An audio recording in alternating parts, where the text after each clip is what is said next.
with every particle of the problem that comes into being, the solution comes into being too.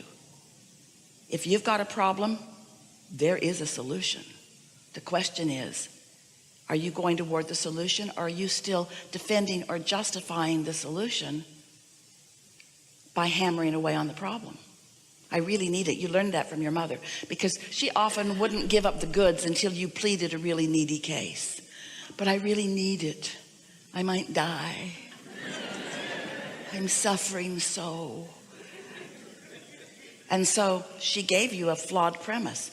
She helped you to believe that if you were able to justify your unhappiness in a strong enough way, that then someone would come in and would provide the solution. But that is not how the universe works, and those solutions are puny in comparison to the solutions that are in your vortex that you have access to in the moment that you understand that a problem and a solution are very different vibrations, but that when you have launched the solution because you have activated the problem, that you could move right to the solution if you just knew that you could.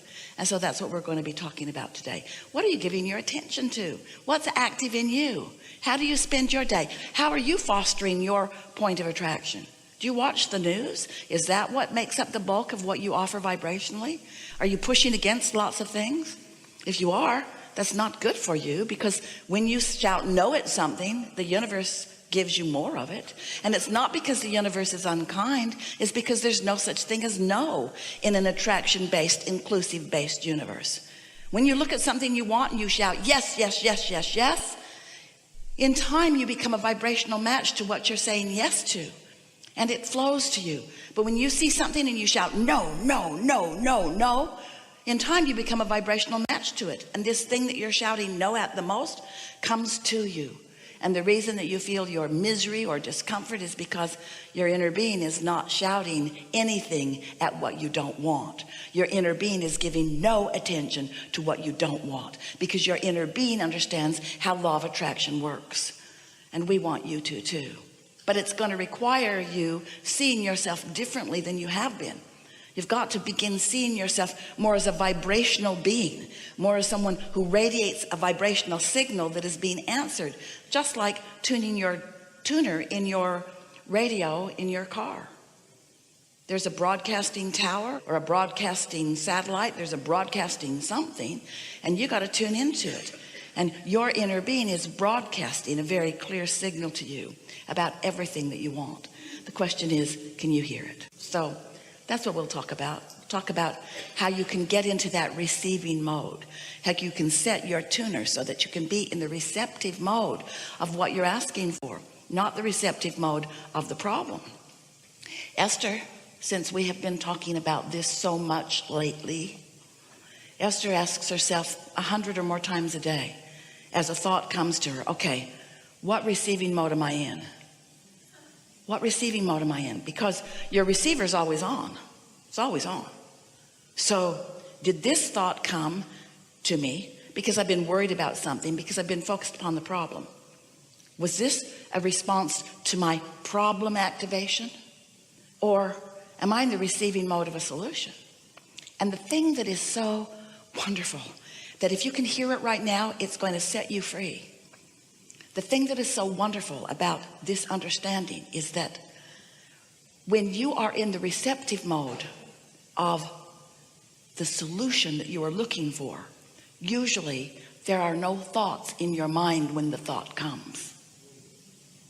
It sort of just comes to you from a state of meditation or from a state of appreciation. It comes to you when you're driving and basking, or when you're bathing and basking, or when you're walking and basking.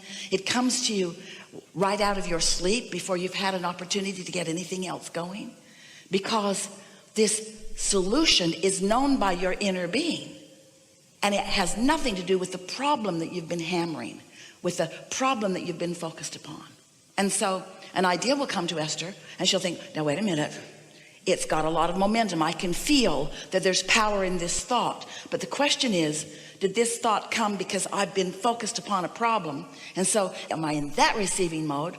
Or was I in a blissful place of receiving where My inner being is offering me a new thought and giving me a new opportunity to have a new jump start into this. Did you follow that? When you quiet your mind through meditation, you stop all thought, which means you stop all resistant thought.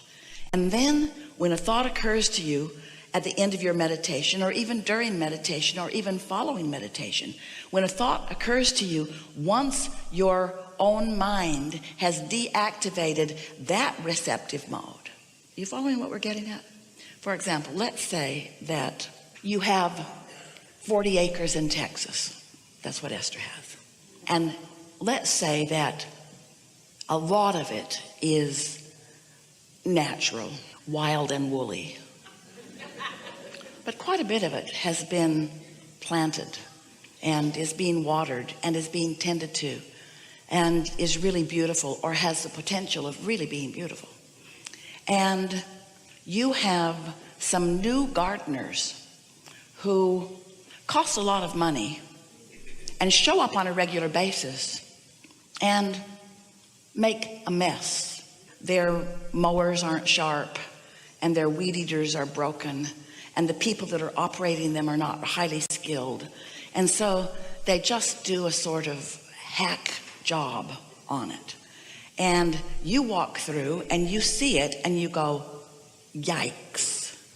And then you get a thought. I think I will look for a new gardener. Now, what receptive mode do you think you were in? Do you think you have access to the very best gardeners around? Or do you think that what you're witnessing, while it's valid and real and true, has you in a receptive mode of getting another one just like this one? And here's the thing that's so wonderful. If you're not sure, hire them and find out. Now, some might think that the solution to this is to go out there and look at something that doesn't look good, and then know what you don't want, so know what you do want. So you say, I really don't like that they went through the opening that is so beautiful and they brushed all the little succulents and knocked several of them on the ground and just left them there. And what I want is someone who doesn't do that. You might think that that's the other end of that stick, but it isn't. You could talk all day about the improvement that you seek based upon what you've been looking at, and you're not in the receptive mode of what you really want. You're in the receptive mode of more of the same. More of the same. Can you hear it? But step 1, step 2, step 3. Step 1 is you ask. Oh, you ask. Contrast causes you to ask. Step 2 is it's in the vortex. Your solution is already formulating because you ask and your inner being, source, is on it. Step 3 is you got to get in the receptive mode where you let what source has gathered for you into your experience.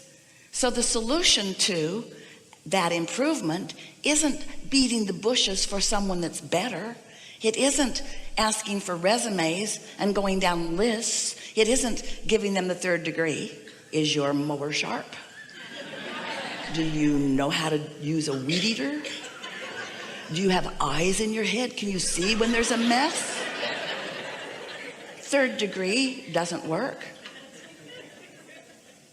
So since you've already done step 1, and since step 2 is already done, step 3 is get your mind off of it. You've already done your work. You've asked and it's been answered. Now go do something else.